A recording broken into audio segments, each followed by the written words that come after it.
How can you What's his tell if weight? your pet is too fat? Too fat if the rib cage is no longer obvious or not even palpable, and then you no longer see the waistline, sort of waistline that I haven't seen that, his that waistline part in here. years. I think it's just okay, Okay. considering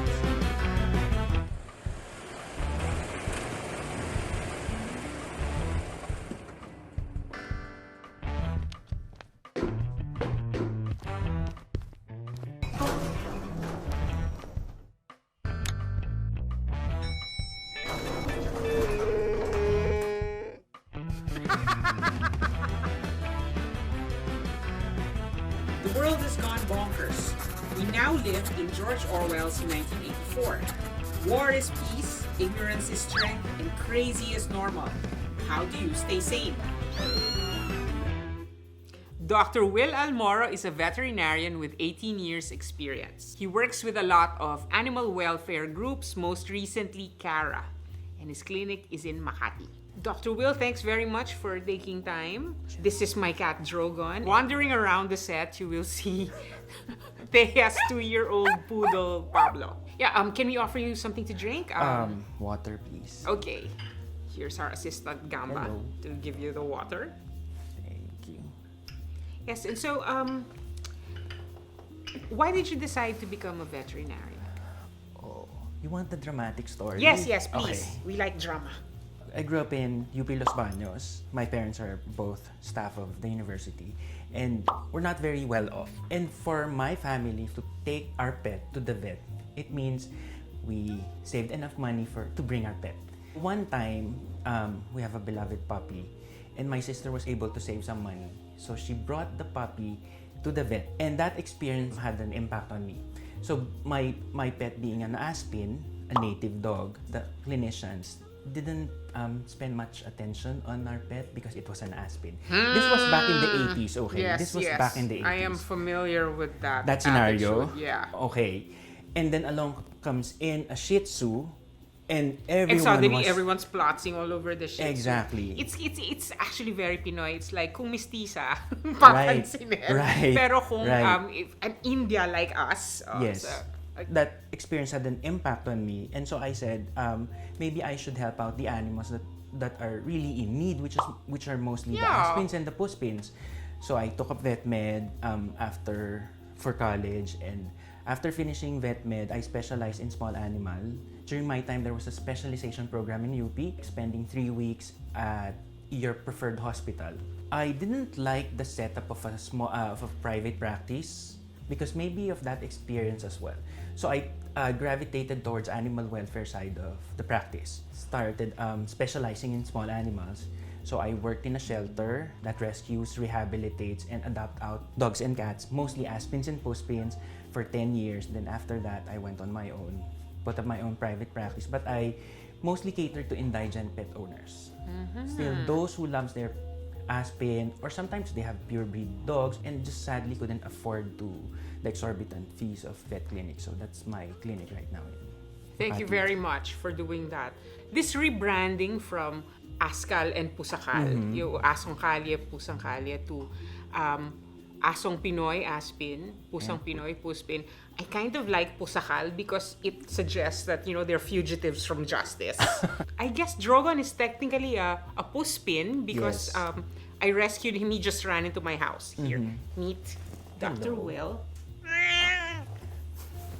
Let's see. He's 7 years Is he a old. He was a lap cat? little No. over a year old when I found him. Okay. He's actually quite well behaved, and he allows me to cut his nails half. Oh, good. No Is he complaints? too fat? How can you What's his tell if weight? your pet is too fat? Too fat if the rib cage is no longer obvious or not even palpable, and then you no longer see the waistline, sort of waistline that I haven't seen that- his that waistline part in here. years. I think he's just okay, Okay. considering his how long his body is and what's his weight.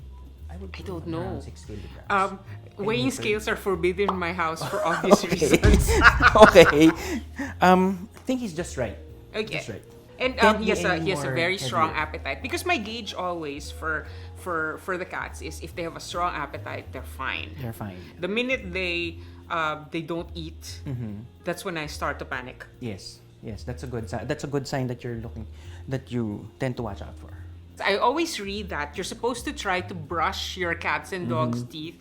This one will kill me if I Yes. approach him with toothpaste. So, how do I know if his teeth are okay? Okay, try is the right word. You can just try, but it's very difficult to do so. Yeah, but I read somewhere that if they eat kibble, that helps to keep the particles from settling between their teeth or something. You know, that's more applicable for dogs. Oh. I know. Yeah, because they even have those chewy Yes. sticks. That, Yes. Yeah. One thing I noticed, dental issues, dental problems is more common in cats. I think it's the number 1 or 2 most common problem Really? in cats. Yes. I think it has something to do with how they've evolved. When you look at their teeth, they're mostly sharp. Yes. And sharp teeth, Vampire fangs. yes. And therefore tearing. Yes. From the wild, from before we domesticated them, their diet is mostly as they've become domesticated, we give them pellets, and mostly for pellets, they have to grind it, chew it, and chewing teeth basically are the premolars, the flat ones. For grinding, we used our flat teeth. But for cats, they have to grind their food, but they don't have the flat surface. They're mostly sharp. That's the reason why it's more common now for cats to have dental problems because of the diet that we're giving them. For Drogo, one thing I notice is that he has this, we call it haloing. The area, the gums around each tooth are reddish. Okay? And Is he that has, bad? yes. And he has Okay. dental deposits already, especially in the premolars. So I have to take him for, I guess, dental cleaning. Yes, for dental cleaning. And if you notice, there's one part here, just right behind the root of his canines, that is very red.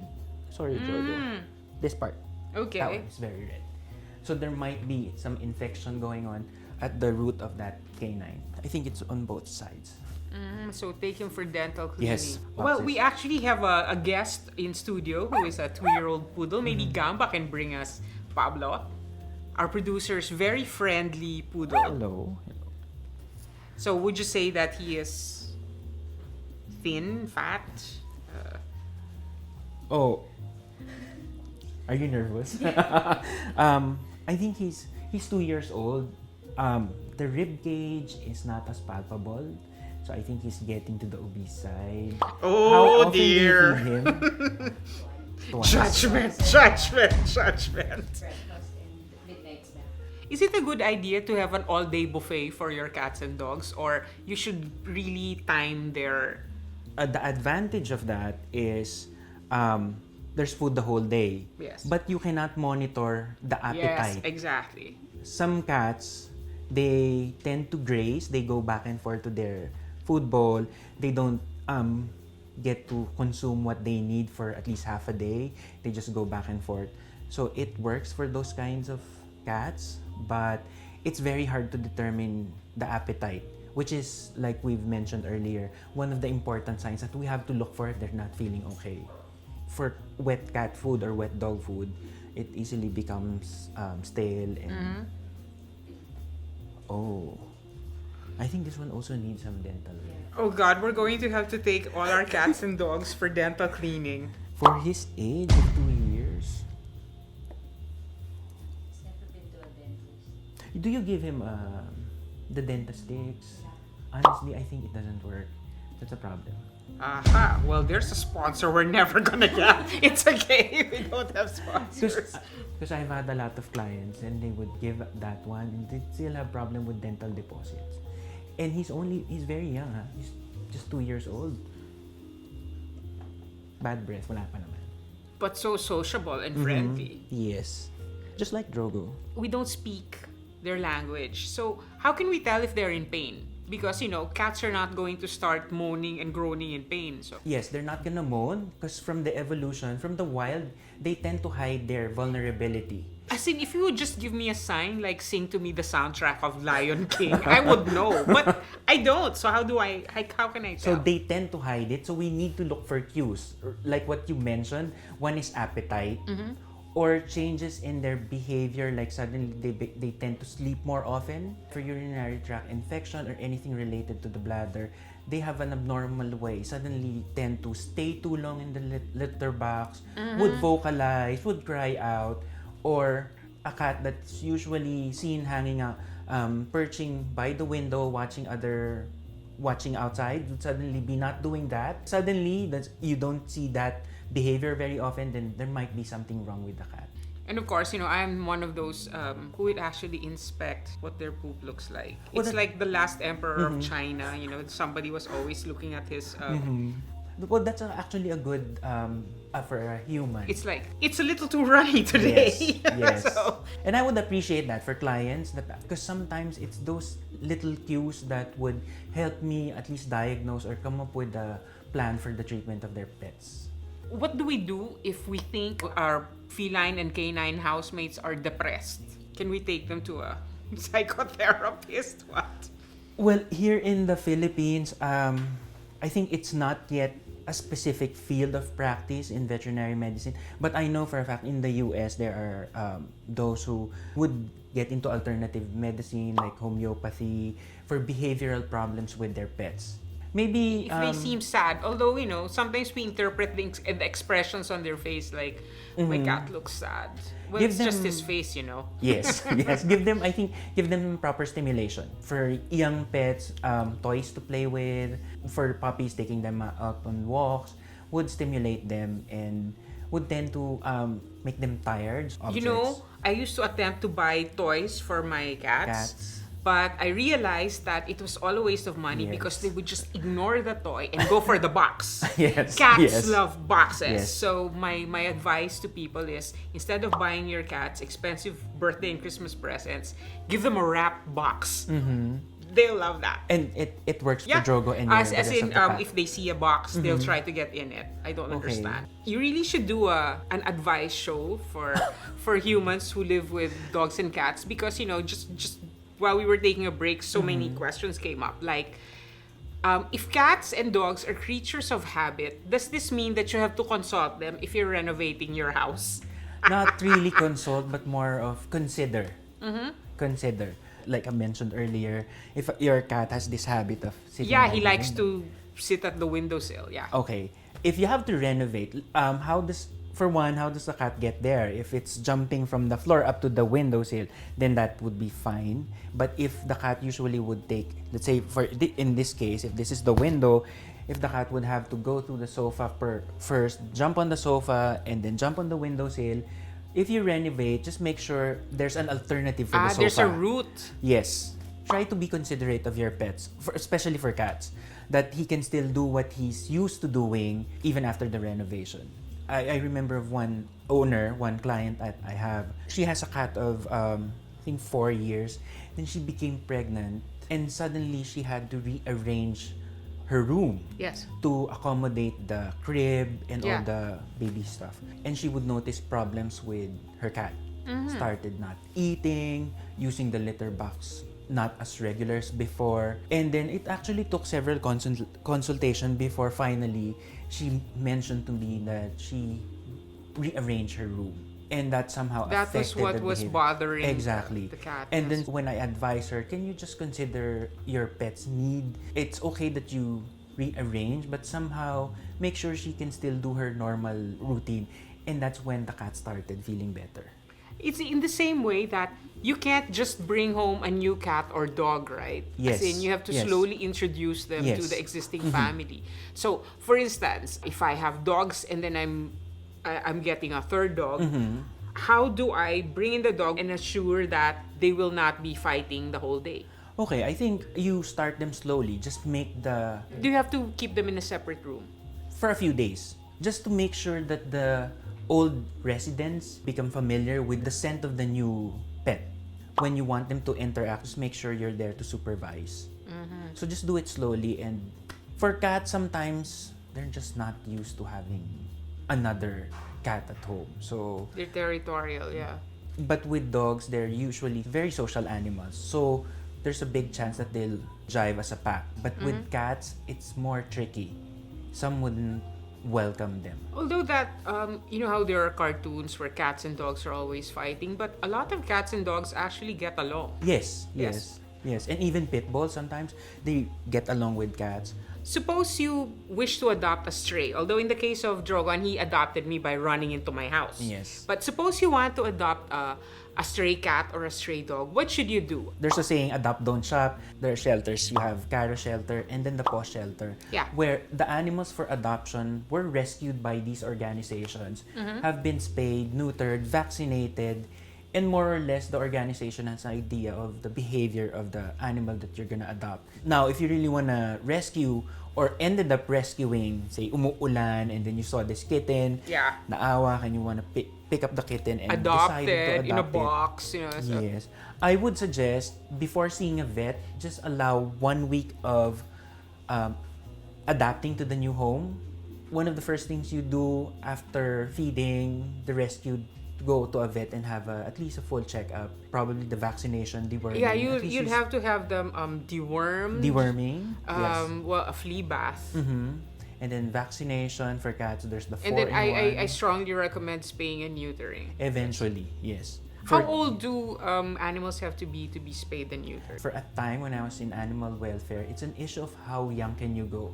I've seen kittens, 1 month old being spayed and neutered. That I find seems a it little too young. Yeah. Yeah.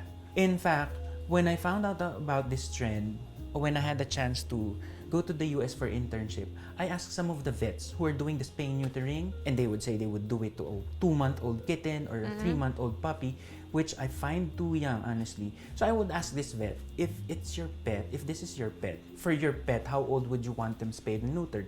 And they would say the 6-month rule. So how come we're doing it too young on our shelter animals? So for me, I think There's like 6 or more. ethnic cleansing element to it, kumbaga. Yes. Because I think the explanation for that, shelters, they don't want to adopt out kittens that are not spayed neutered. Yes. So they might as well do it as soon as they can. So when they get adopted out, it's no longer an give the issue. kitten a chance to Yes. find a home. Yes. When I was at the shelter, when I was working for a shelter, I made sure they sign an agreement that they would come back when the cat that they adopted is, once it reaches 6 months, and they would come out for spay and neutering. So I guess there are ways to work around that. So 6 months.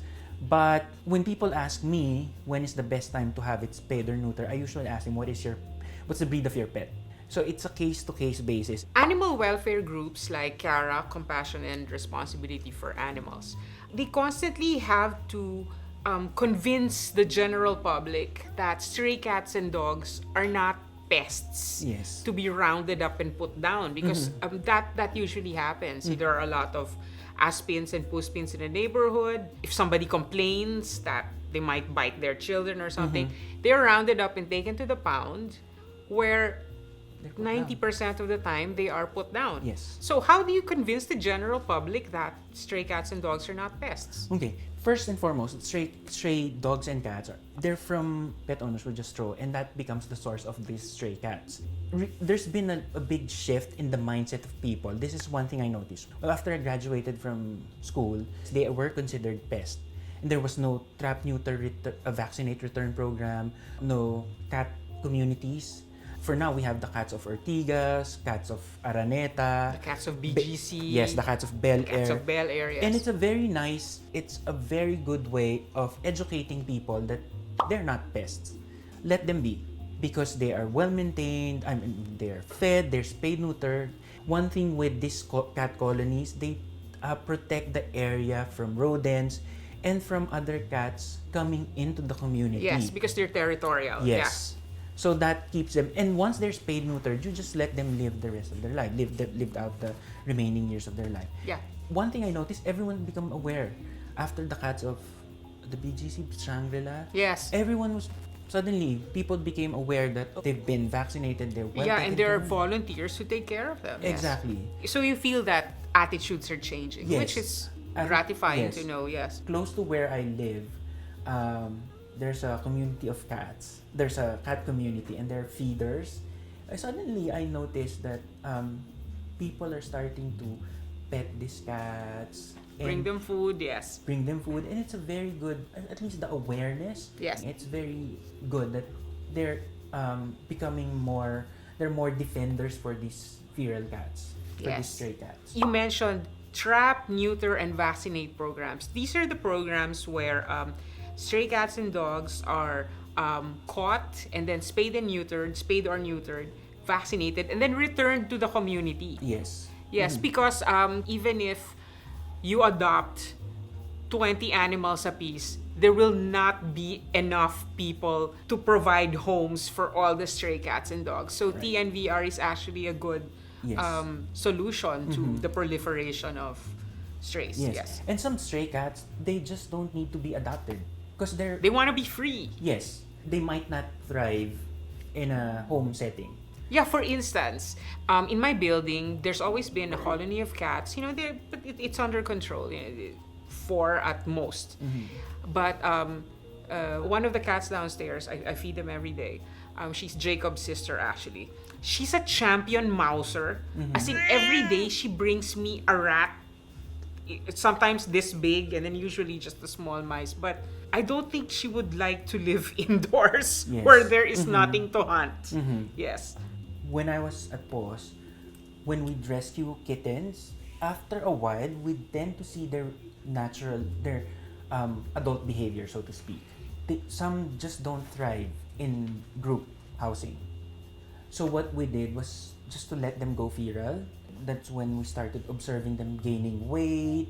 And eventually, some of them became friendly. After they were let loose, they became feral. And I think you cannot force the idea of an indoor cat to feral cats. They already have their own personality. So the TNVR is a very good alternative. If some became too friendly, just way too friendly, and you want to adopt them, then it's fine. But for some, they just don't thrive indoors. They don't like being kept inside the house. We hear a lot about therapy animals. Is that going to be a thing in the Philippines where people travel with their cats, dogs, ferrets, hamsters? If they have a note from their therapist that says, these are emotional support animals. We've long realized that the benefits from having pets, or at least petting a dog or a cat. Recently, I read one article about they would match a shelter dog with a prisoner for the behavioral rehabilitation of the shelter dog, as well as for the enrichment of the prisoners. Here in the Philippines, there's the animal-assisted therapy. So they would bring pets to orphanages or hospice center. Studies have shown they help with the coping mechanism of humans. I just recently met one pet owner. She came from the US. She was based there for several, I think, years. And she brought her cat, which was what she told me was her emotional support cat. Soon there'll be a lot of Filipinos, I think, who would be having pets for emotional support. So, last question. Since my sanity maintenance program is, living with my 2 cats, and you love cats and dogs, but they've become your job, and so I'm sure you also associate them with stress. So how do you manage to stay sane when, there are all these cats and dogs to take care of? Okay. How do you get rid of stress? Or since you do a lot of work with animal welfare, I'm sure Yes. as we speak, 50 more animals have joined the waiting line at your clinic. Yeah. Yes. When I was working in a shelter, and I would see 30 patients, 30 dogs and cats per day. That's for consultation alone. And surgeries would be around 7 to 10 surgeries per day. Okay. Okay? It's like, is this the tonsils or the spaying? Yeah. Before I go home, I don't keep pets at home. I have no pets here Yeah. in Manila. Because I think it's kind of unfair since I spend most of my day at work. After the long day, I would just sit outside of the clinic, and there would be some feral cats, some outdoor cats would come close to me, or sometimes I would go inside the cattery and just pet one cat. And it has a different effect on me. I know why I'm tired the whole day was because of helping them. Yes. So I think that's how I kept myself sane when I was at the shelter, was just to keep in mind that although it was a very tiring job it's helping them out, and that's what I set for myself to do when I had that experience with my own pet when I was young. So more of what I do with them. It's not their presence, but what I do with them. And That's a lovely thought. Thank you for taking care of all these cats and dogs, and I really think you should do an advice show. So thanks very much, and Sure, I guess sure. I have to make an appointment for Drogon and his Yes. team.